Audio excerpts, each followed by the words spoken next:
Hello everyone, welcome to Betty Academy, where we make school easier. Please support this channel, subscribe, watch, like, share, comment down below, hit on the notification bell. So in this lesson we are going to learn about the clientele effect. It is a theory which states that different policies attract different types of investors. So I'll be looking at the overview. I will also expand on these two points. So to start with, what is the clientele effect? The clientele effect is a theory which states that different policies attract different types of investors, and changes to the policies which will cause a shift in demand for the company's stock by investors, impacting its share price. In other words, the clientele effect is the existence of groups of investors who are attracted to investing in companies with specific policies. Just from the term clientele effect, that word originates from the term client. So those are a group of investors who are attracted to investing in companies with specific policies.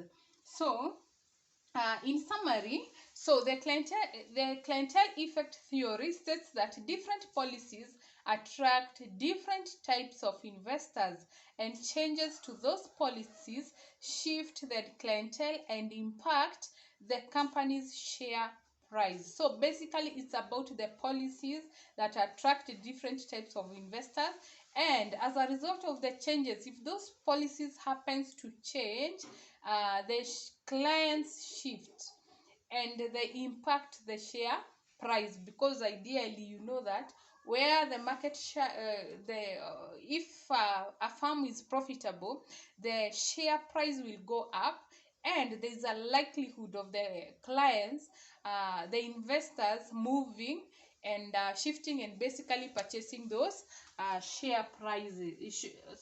Those shares, not share prices. So there are examples of two different clienteles. Can be retired investors. Those are just examples. You realize that those who may prefer stocks with a high dividend payout, because they need that money. Mark you, they are retired, so they need some money, maybe for their day-to-day use. And young investors, those who may prefer stocks that show strong capital appreciation. So for the retired ones, they prefer the dividends, but for those who are very young investors, they may invest and later on wait so that they can get in form of capital gains. Even in day-to-day life, you find that young people, they are risk takers, but those ones who are aging, they are not risk takers, they are risk averse. So once a company has established a set of policies, the clientele effect highlights the importance of refraining from making dramatic changes to such policies to prevent a shift in clientele. So that is it, basically an overview of what the theory is all about. Let's move to the other one, which is we need to understand about the clientele effect. The clientele effect can be easily explained in the context of a company's dividend policy. For example, retired investors, they likely prefer stability and may have a preference for stocks with high dividend payouts and yields. On the other hand, another investor group, such as young investors with a long investment horizon, may prefer stocks that reinvest their earnings for long-term stock price appreciation. So each company's dividend policy plays a role in the type of investors, or rather the clientele that it attracts.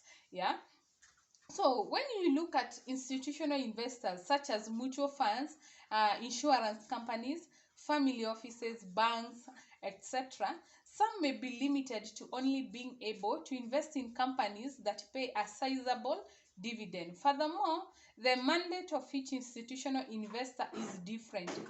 The institutional investor, being that these are investors such as mutual funds.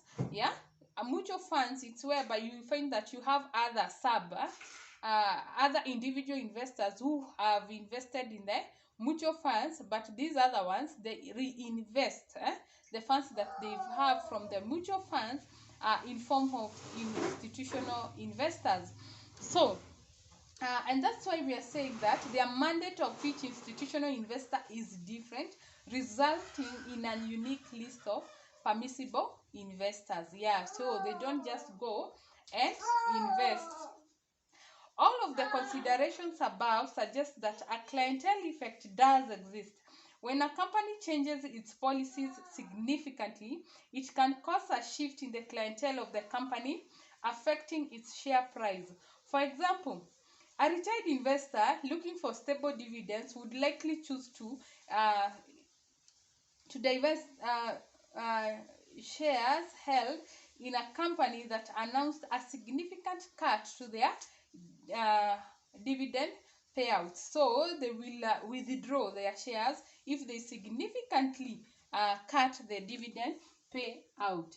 So once a company has established a set of policies, whether it be their dividend policy or environmental, social, corporate governance policies, the clientele effect outlines the importance of refraining from making dramatic changes to such policies to prevent a shift in clientele, which may negatively impact the company's share price. Yeah, so basically that's what happens. They behave in those manners, so they are likely to regroup themselves in such a manner, and it will lead to them shifting from one from investing from one firm to another. So we have an example, um, whereby you have a company is a high growth company that has developed leading edge technology. So it reinvests all earnings back into the company and does not pay dividends, right? Yeah, so in such a case, you'll find that that one will attract those who are risk takers, and apparently those are young. They are young investors, and they are not risk averse. Yeah, so that's all about the clientele effect. So I hope you've understood something. Kindly watch out for our next video. Don't forget to subscribe, because it will really help this channel. Yeah, so don't forget to subscribe, and kindly watch out for our next video. Until then, goodbye.